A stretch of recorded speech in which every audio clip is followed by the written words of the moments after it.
good morning, everyone. Hope everyone had a great weekend.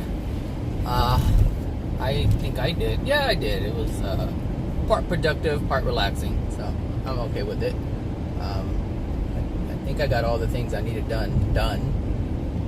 So, this morning. Well, this morning is actually a carryover from Friday. And that's what I want to talk about. What happened Friday? Friday. And actually, Friday is a carryover from Tuesday. Tuesday or Wednesday. I think it was Tuesday. So I think I made a video on Wednesday or maybe Thursday or Friday. I'm not sure which day it was, but I had mentioned that there was this incident with this coworker, and I called her crazy woman. Well, the reason why I'm bringing this up is because there's smoke screen. There's a law of attraction. Well, all of it's law of attraction, but there's a fire here. There are some things that that became very clear and apparent. And so that's why I wanted to share it with you, so that you can see what I saw when it happened and what I didn't see when something else was happening. So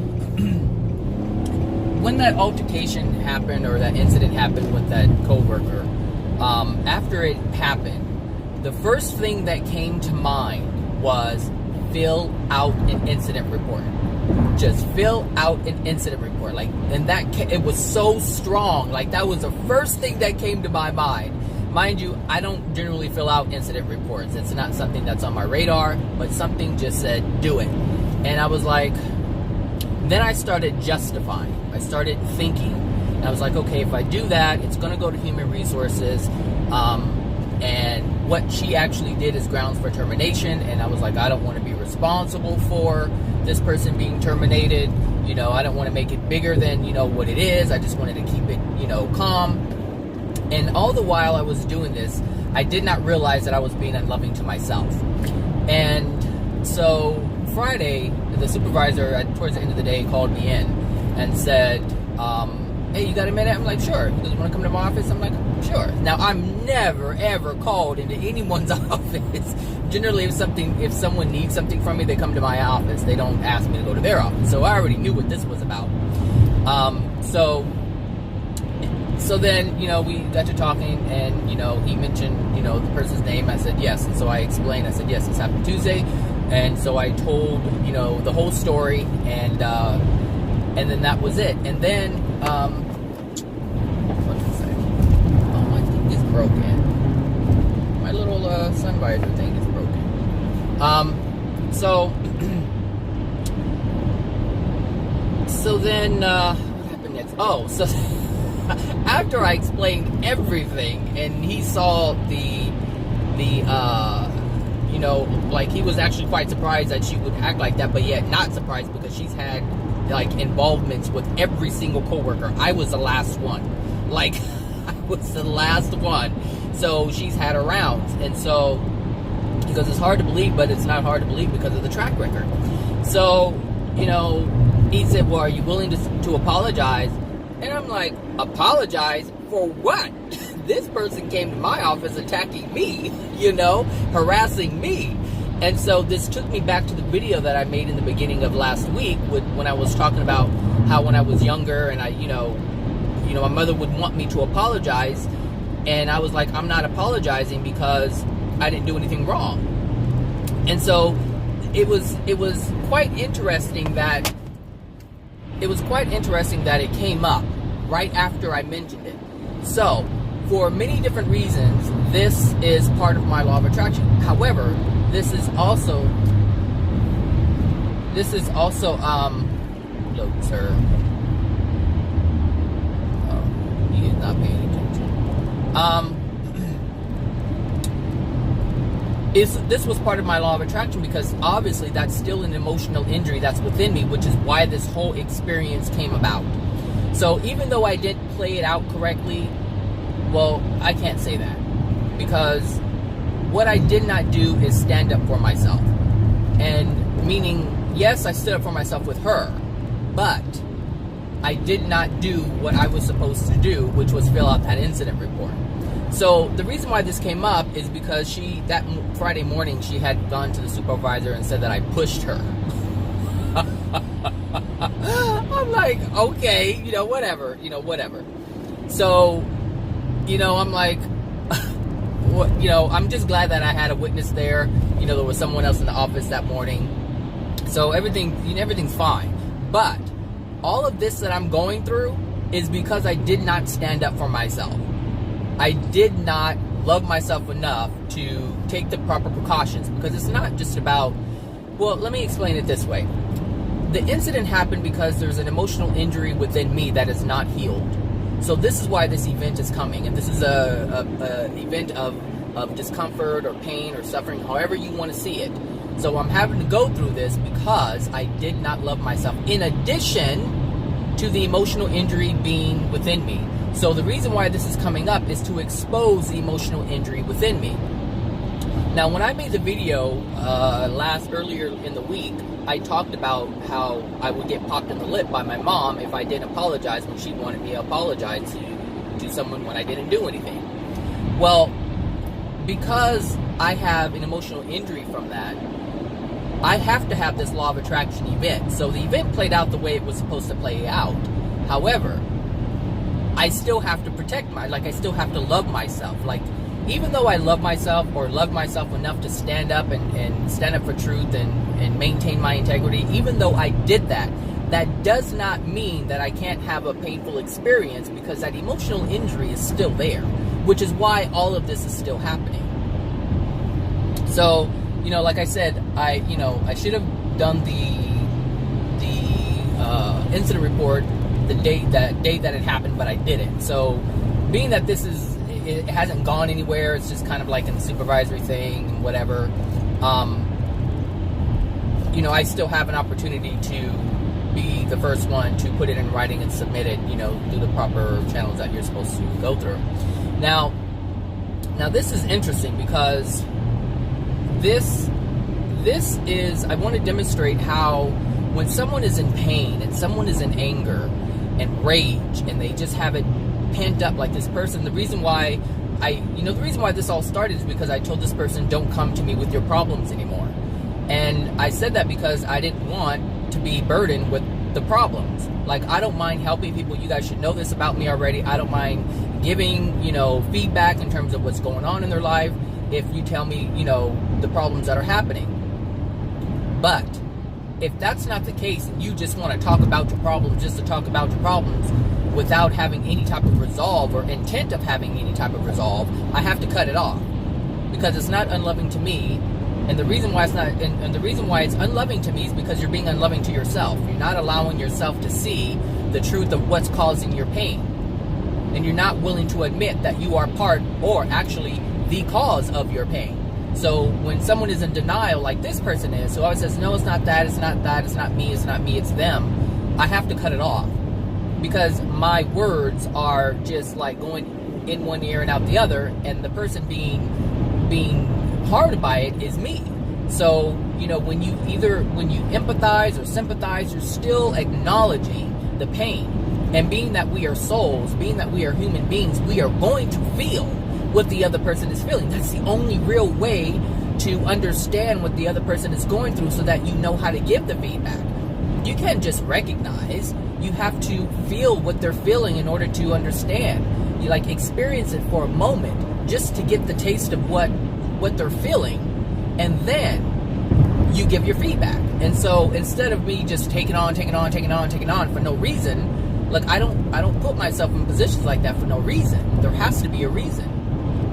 So that's why I had to cut that person off. Well, this person has been stewing on this for a while, and this was evident by the incident that had happened, because I didn't do anything to that person that day, and that when that person came into my office, they were already in a bad mood.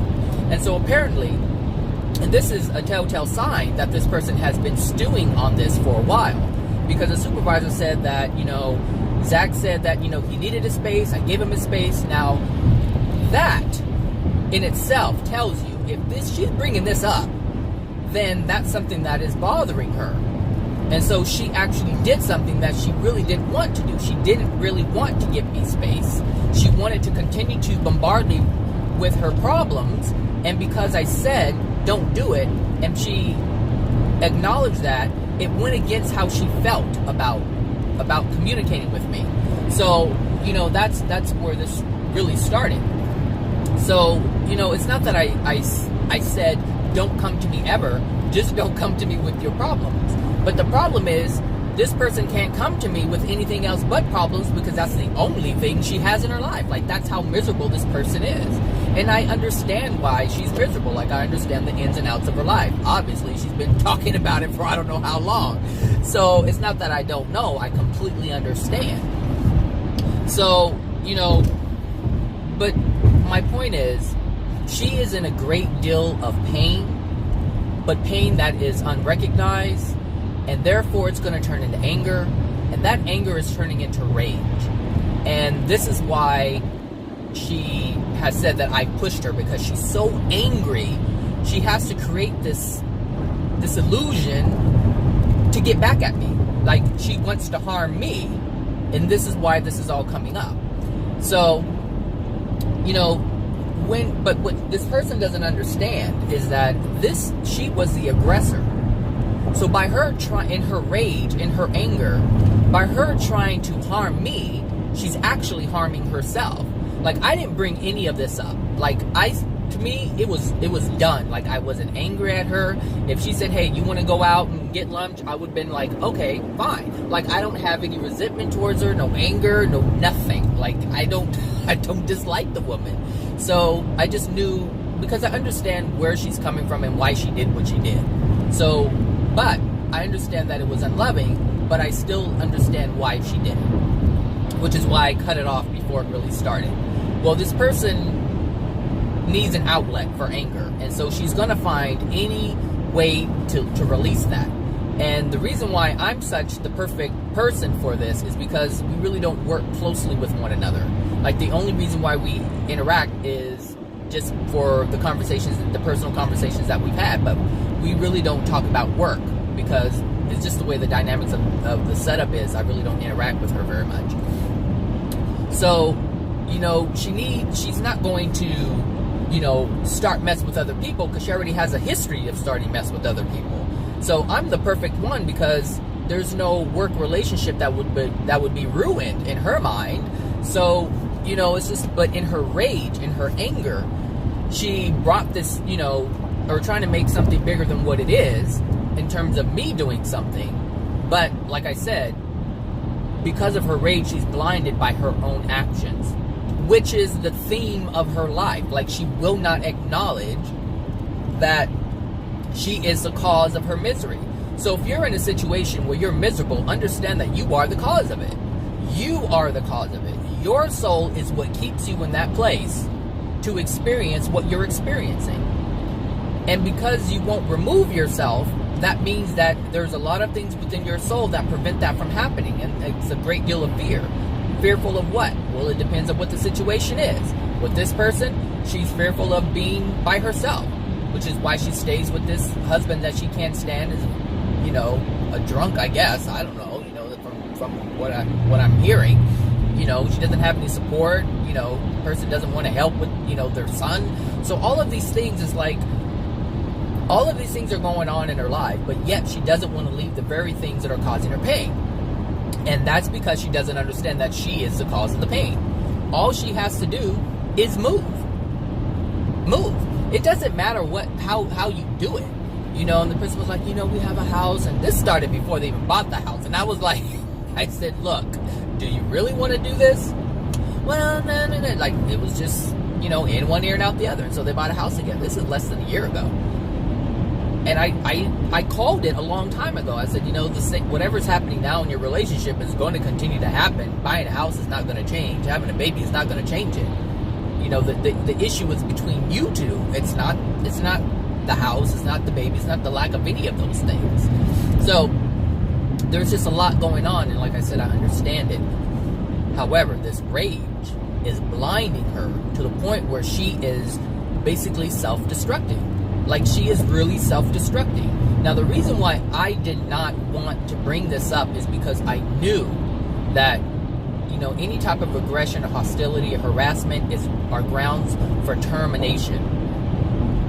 And I knew that before I wrote that, I knew that when I was thinking about filling out the incident report, because I knew how this, you know, could possibly play out. And so what I started doing, like I mentioned earlier, is I started justifying. I was like, you know what? She's going through a lot.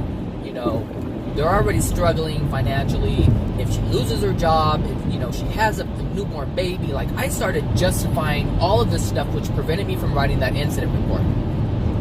But after Friday, I started looking back on the events and how it would have played out had I did write it.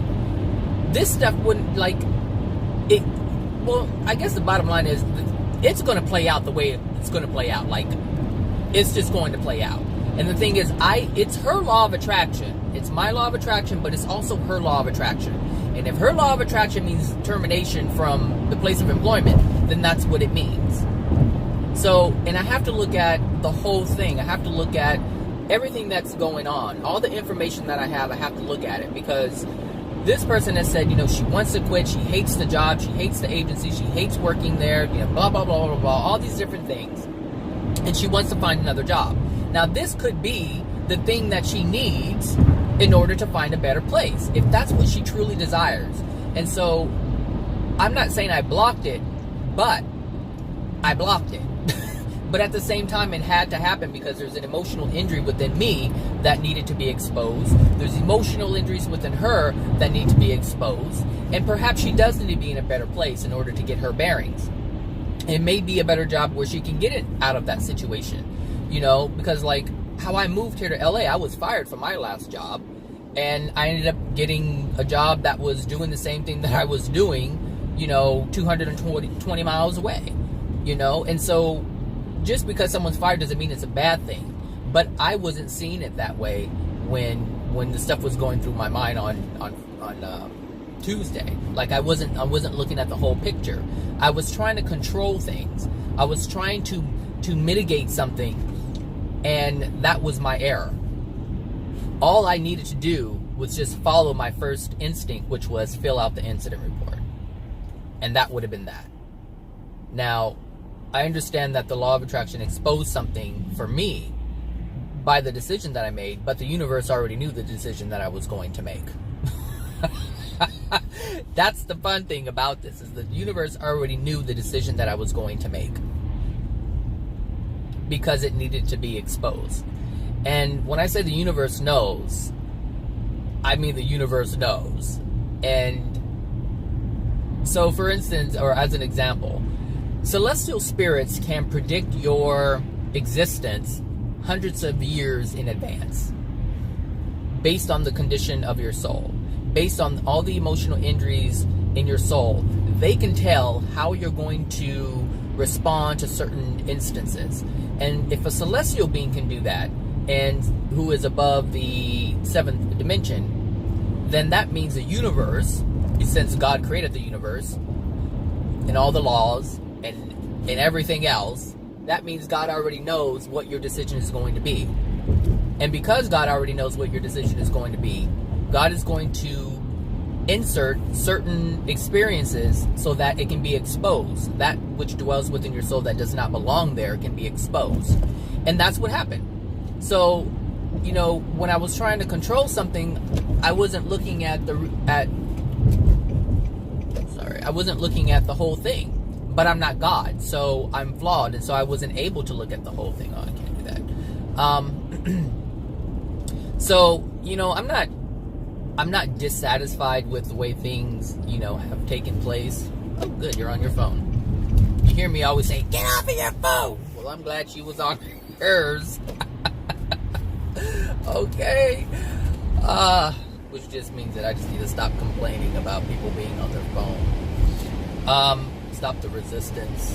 So, you know, I don't know, this whole thing is kind of interesting, and, you know, it's I don't know, it's interesting. I thought I would share it with you because there's just so many parts to it. And you know, it really goes to show, follow your first instinct. Just follow your first instinct. However, like I said, the way this played out the way it was supposed to play out. Because when he asked me to apologize, and I'm like, I was just talking about this. Mind you, these are experiences that came up about, I don't know, this was, how old was I? I was like, what? Well, I was young, so it was like 6, 7, 8, 9, 10, you know? You know, that's generally when I was getting popped in the mouth for not apologizing for something someone said I did. You know, so, you know, and I have a lot of resentment about that. Apparently those are emotional, well, I know they're emotional injuries that I have that I didn't release, even though I felt the pain of betrayal, and I felt the pain of, like, my mother not supporting me or loving me or even caring or you know, believing me. You know, all of those are emotional injuries that I never released. I just held in, and they were anger. I held it as anger. I was so angry that she would not believe me and she would not, you know, support me. I was angry about that. But that was, you know, the common thing with my mother. It was like she was all about presenting to other people, and she didn't really care about her children. Like, she just didn't care about her children. And that's something, you know, those are things that are in the past. But like I said, you know, I've said in the past, these things that we just say, you know, oh, it happened when I was a kid, you know, it's over and done with. It's not true. And there are a lot of things that are within my soul that I don't know are there. However, the universe has a way of bringing them up. So when I first brought that up, you know, in the beginning of last week in that video, there was a reason why they came up. And this is just a supporting element to that, to get, because everything is by not repetition, but is it repetition? What word am I looking for? Everything happens, patterns. There's patterns that happen, or the reason why patterns are in place is so that we can understand when we don't see something the first time and we see it again, it kind of catches our attention, and it happens again, and we're like, okay, there's something to this.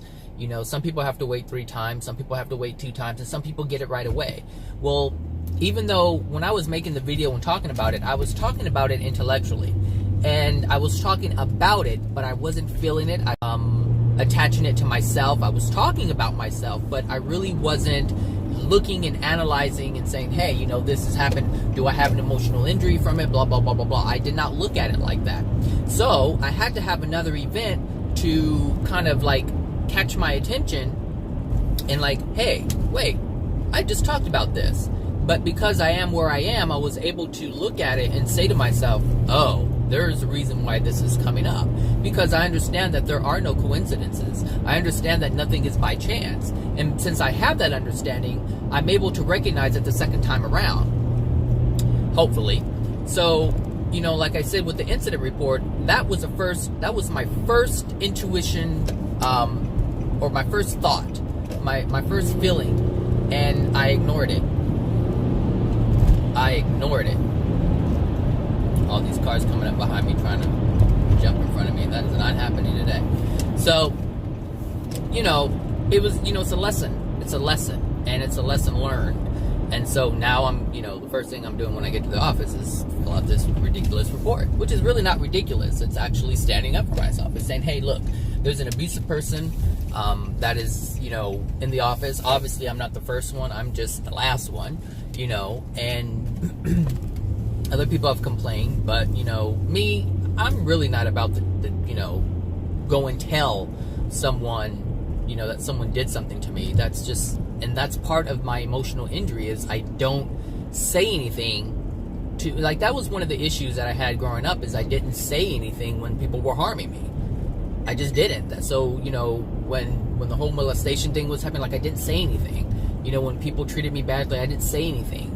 So this is another emotional injury that is coming up. And so obviously this incident is bringing up a whole bunch of things, but it's only coming up because Well, one, because I'm asking for it. Like, I truly ask, like, I want to know what's within my soul so I can release it. Because I have said before, my goal is to get rid of all of this stuff. Like, I don't have any kind of desire to block it out. Like, I really want to expose it. And so these things, these incidents are happening. They're taking place in order to expose it. Now, I'm not really being punished by it. I'm only being punished by it by denying myself, like not loving myself. So I have to move forward with, loving myself more and standing up for myself, but not just standing up for myself, but, if someone's harming me, I need to let it be known so that the proper, how would I say, the proper effects from the cause can take place. So everything that had happened has a cause, and so the effects must be felt. And so what I tried to do was minimize her effects, because she was the aggressor in this situation. And so I didn't want her to pay for what she did. And this is how I was interrupting her law of attraction. I was trying to keep it hush-hush, but her law of attraction is a law of attraction. I don't have any control over the universe and her law of attraction. But in that moment, I guess I felt I did, even though I wasn't thinking in that way. Even though I was not thinking like, oh, I'm interrupting her law of attraction. I was interrupting her law of attraction. Because the bottom line is, she was out of line. She was being aggressive. And she shouldn't have done that. And so when you're unloving to another soul, you have to pay the consequences. You have to feel the sting.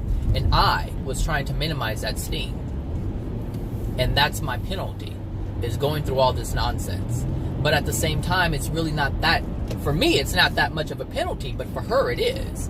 Because her law, her soul condition requires a heavy penalty. Mine does not require that heavy of a penalty, but it requires some recognition. And I have to recognize what I did not do. And so I have to correct that. And so I'm going to do that this morning when I get to the office. But I just, this whole situation, it's like, I wanted you to see it from my perspective and what's happening with me. And I wanted you to see it from her what's happening with her, and the anger and the rage, and how, like I said, I didn't bring this up. She did. And she doesn't understand. In her anger and her rage, she's blinded to, what she did.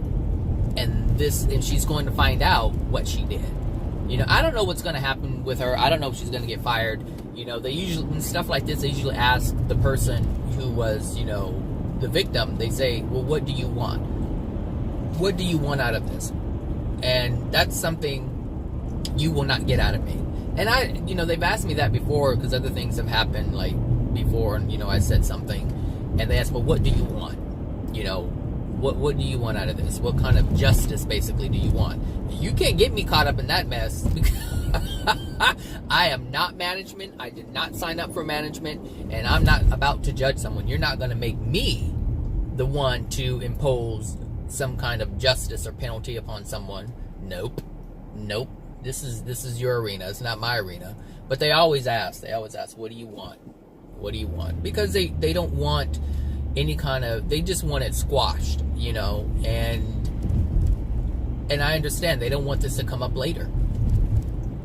Well, then that's fine, but I didn't hire the woman. She's not my liability. She's their liability, so whatever they feel they need to do for themselves or the agency, that's what they need to do. But there's no way they're going to get anything from me. Like, you do what you want to do. You want the big bucks. Well, you take the thing is, you want the power and the money. Now you have it. Use it. I mean, you don't know how it's going to affect your soul. I know how it's going to affect the soul. So I'm not going to be involved in that. Ever. I know how that affects the soul by judging someone or by inflicting pain upon another.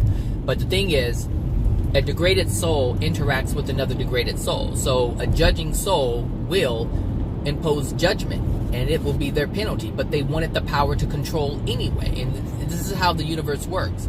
So you have someone who wants to be a manager because they want to be in control. They want to have the power. They want to have the money. They want to have the authority. And then they get it. But the reason why they want those things is because they want to control another person. So that's an unloving thing. So what happens? That desire to control another person gives them an opportunity to control another person so that they can feel the pain of that. But they don't understand that. But that's what they have to experience. So whoever's going to judge her is going to be penalized for judging her. That's just the way it works. That's why I say just stay out of it. Just stay out of it. You know, she doesn't, it's like a person like that who is angry doesn't want to change. She doesn't want to look. So she has to feel the penalty. But the universe can only use another degraded soul for that. The universe cannot use a loving soul to impose penalty because that loving soul is not an energetic match to impose penalty. A loving soul will never impose penalty. It will never impose pain. So the universe can only use a soul that is already wounded, that is a dark soul, that will impose pain in order for both of them to learn their lesson, for whatever lesson they need to learn. This is interesting. I mean, life is interesting. It's so interesting. The universe is interesting. The way it operates, it's just, every day it's like, it becomes more clear and clearer and clearer. And it became more clear for me, especially Friday, when he said, well, are you willing to apologize? After I told him all that I told him, he asked me to apologize. And I looked and I was like, for what? And it took me back to the video I just made. And I swear, I was like, you gotta be kidding me. You've got to be kidding me. Like, I just made a video about this. Like, that's the first thing that came to mind was I just made a video about this. Wow. Wow. Wow. Apologize for something you didn't even do. Stop it. The same stuff. Wow.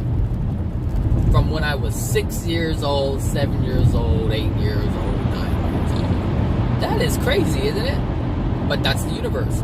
And that's the universe working. And I'm so grateful that it's working. Like, I'm so happy that it's working. Like, because that's something that I knew happened, but I didn't realize it affected me so much. And when I say it affects me so much, like,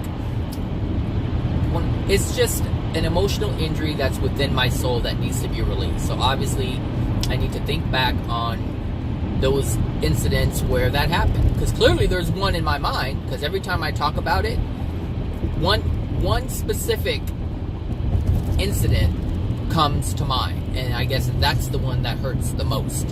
And that's the one that needs to be released. That's just one of them that needs to be released. But that's one closer than I was before. So that's why I'm so thankful that it even came up. Like, I'm not even mad at the situation. Is it annoying having to go through this? Yes. Because I would rather, not have to go through something like this. But it's something that I know has to be done. Not to get back at anybody. Not to say, oh, I'm going to get back at this bitch. It's nothing like that. Like, I just know I have to do this for myself. Like, I know this is the right thing to do for myself. So it needs to be done. So it can't be done in fear. It can't be done in anger. It just has to be done in love. But love towards myself. That's it. And me understanding that by doing what I'm going to do and let everything be known and let life take its course for both of us. Oh, I'm not getting by that thing. Swing down rocks. It's loving for me to acknowledge what's within me, and it's loving for me to assist another soul to have an experience that would bring up something about them. Because, generally in something like this, there's a meeting and all this stuff, and sometimes we have to meet with one another, to tell our side of the story or whatever. Like, I would rather not go through all this, but if it means that this will be a wake-up call for her in order to see that, she's really destroying her own life and there's changes that need to be made, then I'm all for that. But I have to understand, I have to look at it from that perspective of it being loving and not like, oh my gosh, what's going to happen to her, whatever. Like, whatever happens to her is going to happen to her, and it needs to happen to her. all things that happen to us need to happen to us in order for us to wake up. That's what the pain is for. It's like, whoa, what was that? I don't like that feeling. You know, I need change. You know, sometimes people are on the street and they wake up, they're like, what am I doing here? I don't want to live like this anymore. Or they're on drugs and they're like, look at my life. Like, how did I get here? And then they change, you know. So some people have to experience the pain. Some people don't want to see the truth of who they are and what they are and fix it before they really experience a great deal of pain. Some people just have to experience the sting of it. And so, you know, I don't have any say on what she feels and what she experiences. But I do know that the law of attraction works best when you just do what you're supposed to do. If you just love yourself, everything else will fall into place. Everyone will get what they deserve in terms of a wake-up call or whatever experience they need to add to their pain so they can look back on it and see the pattern, because everything is about patterns. You know, you look at the pattern of love. You look at the pattern of actions like, oh, well, this person smiles when I do this, or, you know, I feel good when I do this. So, you know, it's the patterns, and some people don't look at the patterns. And I'm really good at looking at patterns. Like, I can see things, you know, I can see the pattern of things. I can find a pattern in just about anything. And that's actually what Jesus did. Like, he was looking at patterns. He was looking at patterns of man. He was looking at the patterns of nature. That's what he was noticing. He was like, this happens and then this happens, or this happens and then that happens. And when love, you know, is present, this happens. And when love is not present, this happens. And so he, you know, he actually figured out everything is about love. Like, there is a creator, but it's communicating through love. And so, but it was the patterns that he noticed. He noticed the patterns. And so it's key to notice these patterns, because if you don't, we stay living in this perpetual state of pain because we're not noticing the patterns. Well, you know, if you're overwhelmed because you have a child, it's if you look at that, then you would know another child is going to be even more overwhelming. But some women don't know that, and they pop them out like the gremlin thing, you know, little, what is it, Gizmo or Mogwai, or I think Gizmo, whatever you want to call it. But how them babies just started popping out. And there's women who have baby after baby after baby after baby, and they're just overwhelmed and overwhelmed and overwhelmed and overwhelmed, you know, or they get into relationships, man or woman, you know, they over and over and over, and they get burned and abused and burned and abused and burned and abused, and they don't see the pattern. They do not see the pattern. I see the pattern in my relationships. In the past, I see the patterns. So, you know, this is one of the reasons why I hold off. But I also understand that these patterns are in place because of my soul condition. So any interaction that I have with someone, you know, if it's dating or just conversation or whatever, I look at the patterns. I'm looking, what is coming at me from this person? Because whatever's coming at me is an indication of what's within my soul. And I see this. So even if I'm, you know, talk to someone for the first time, you know, you go out on a date, whatever, I see patterns. I'm like, nope, I'm not ready yet. And and when I say I'm not ready, I mean there's things that are within me that clearly need to be cleared up, so that I stop attracting these type of people who have these tendencies to do these things, you know. And so that's why, you know, I'm like, I'm good right now, because there's some things that I need to heal. But I haven't made any effort to heal these things, so I know things haven't changed. So this is why I don't really go out on dates anymore, because I already know I haven't changed. So the type of people that I meet are going to be the same type of people, because I recognize the pattern. But I also recognize that I'm not willing to do anything to change that pattern in that regard. So I stop. I just don't engage in that way. Now that's unloving to myself, because it's like, okay, you know something's wrong, but you're not doing anything, and that's kind of a safe zone. But for me, like, I'm working on other things. I'm working more, you know, on understanding things, and I'm just not ready to do that. And the thing is, when you're ready to do whatever you need to do, you'll do it. Like, there isn't any timeline for you to figure this stuff out. It's just in your own time, and you take on as much as you want to take on, and that's it. Nobody's forcing anybody to take on more than what they can. And so I'm moving at a pace that's comfortable for me. Whether it's slow or fast is irrelevant. It's immaterial. It doesn't matter. What matters is if I'm comfortable with it. Now, if it takes me 10 to 20 years to figure this stuff out before I start, dealing with emotional injury, then that's my choice. But I can't blame anybody for that, and I don't think I would blame anybody for that because I understand the process. Like, I truly understand I'm the one that's moving at 15 miles an hour instead of 30 or 40 or 50. Like I'm choosing that speed. And this is what everyone has to understand for themselves, is that they move at the speed that they feel comfortable with. And some people are just at a complete halt, and they don't want to understand anything intellectually or emotionally.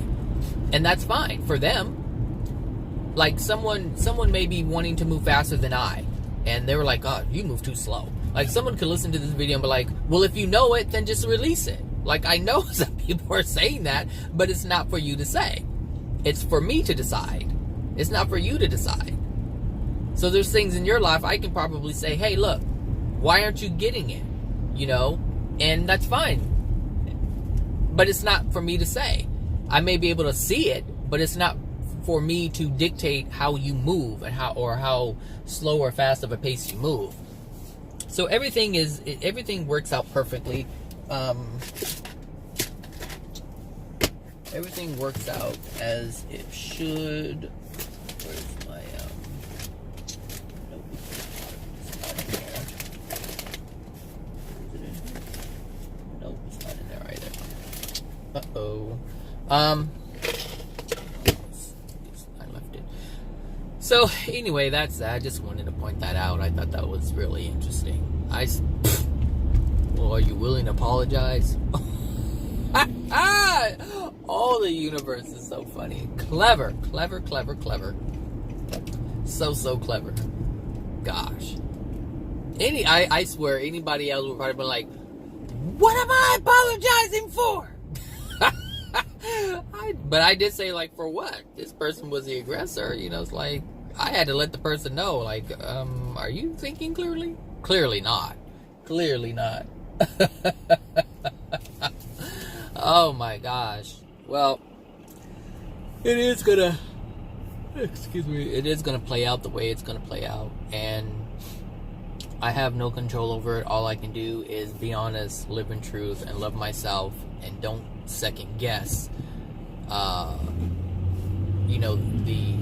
Don't second guess something when it comes to, or don't sacrifice your own safety and protection and love for the sake of someone else. Like I say this all the time, but in the moment, it's difficult when you're in that moment and it's not on a soul level, because obviously this is not on a soul level. I did not or do not understand that on a soul level.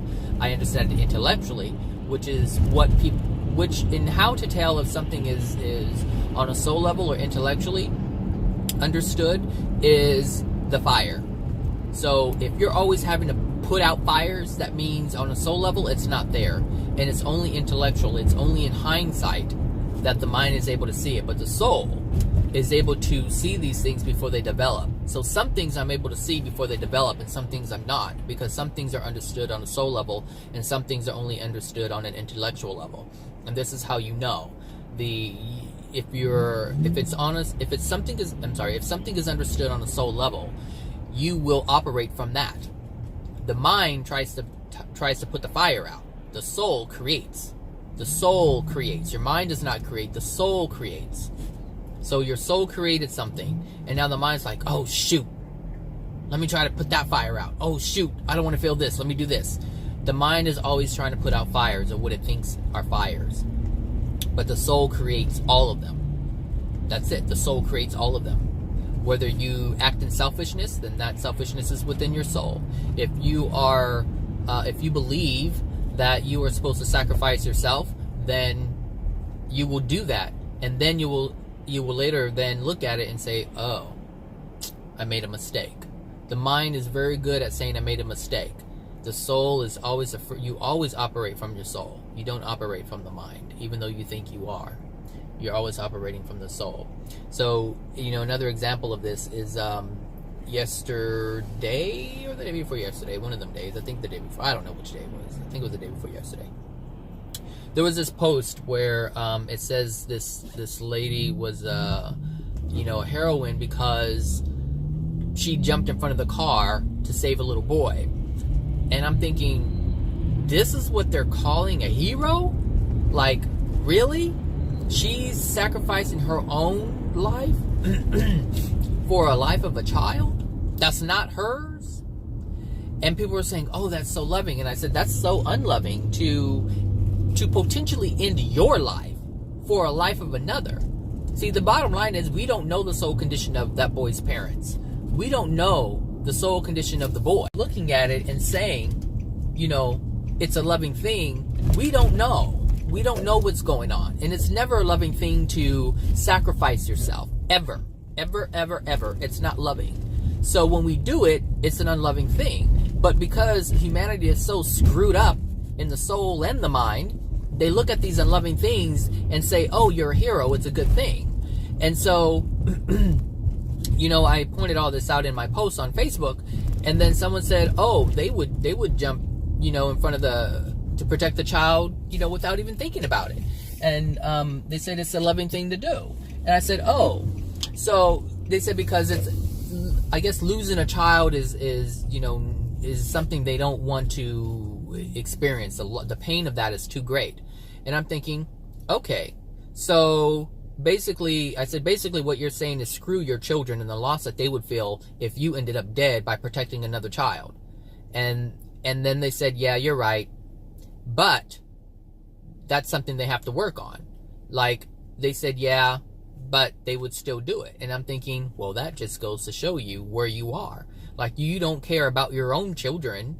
You don't care about your life and your children. And because you don't care about your life, those close to you will feel the pain. They will feel the suffering of it.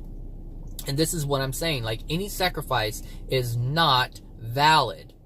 It's unloving, and you will feel the cost. You will feel the pain. You will have to pay the cost.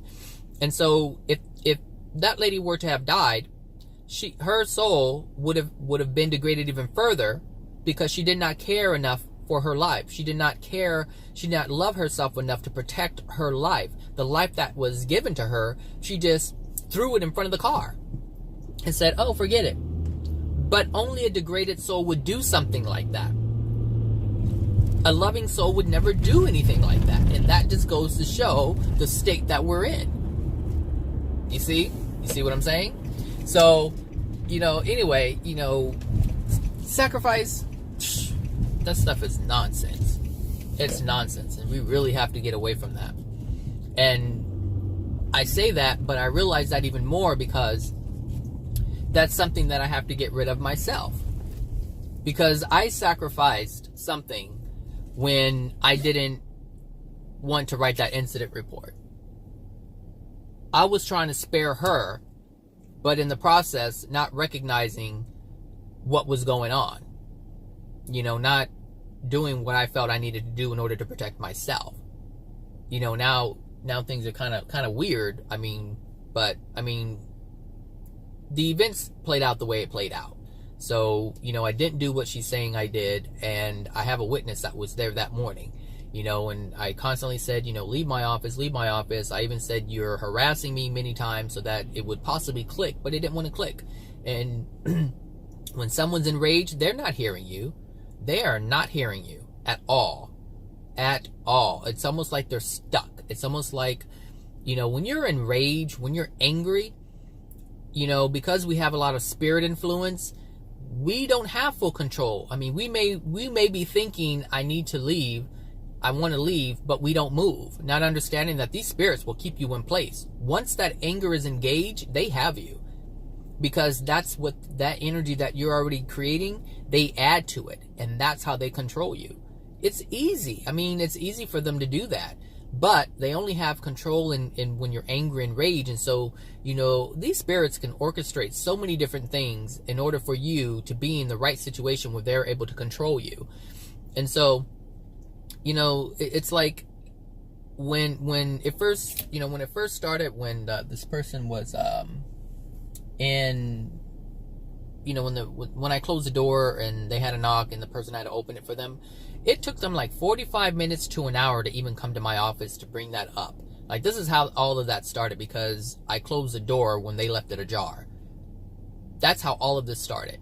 And it wasn't like I did it on purpose. I didn't know why it was open. I just closed the door. You know, it's like, you close the door when it's open and it's supposed to be closed. You know, so, you know, all of this happened. So that person was stewing on it for like 45 minutes to an hour. And then came to my office with the intent of bringing that up, of starting something, because that's what they needed in that moment. Even though they did not know, they needed an outlet. They wanted to engage or express anger in some type of way.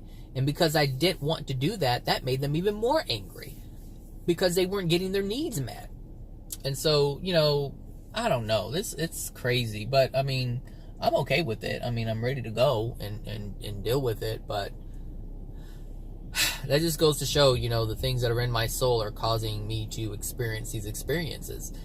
Had this not been in my soul, this would have never happened. So I'm not saying it's her fault.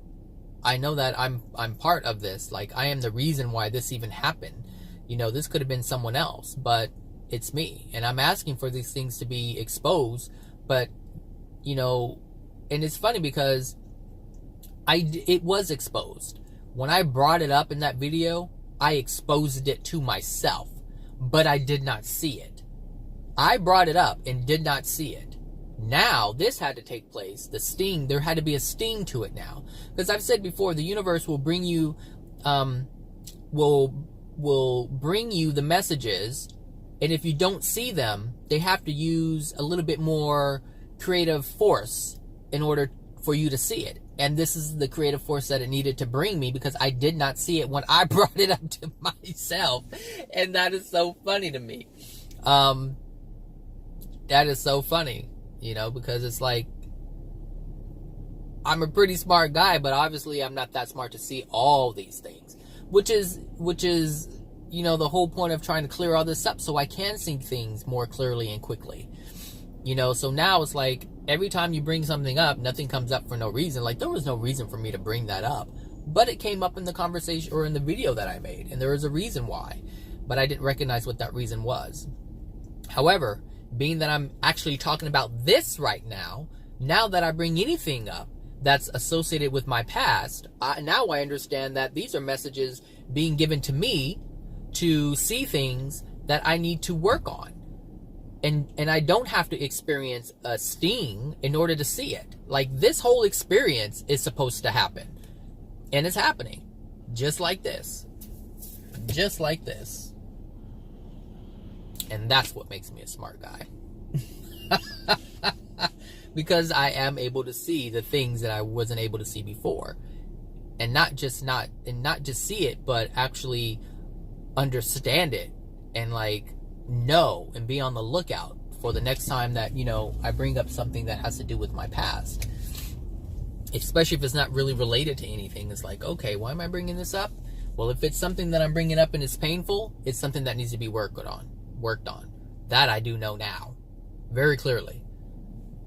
I say that now, well, let's see what happens later, because like I said, when you're in the moment, you're not always so smart, you know, so we'll see. But it seems very clear now, and obviously I'm going to be thinking about it, so it'll sink in. It will sink in. All right, everyone, have a great week. Have a great Monday, and I'll talk to you when I talk to you.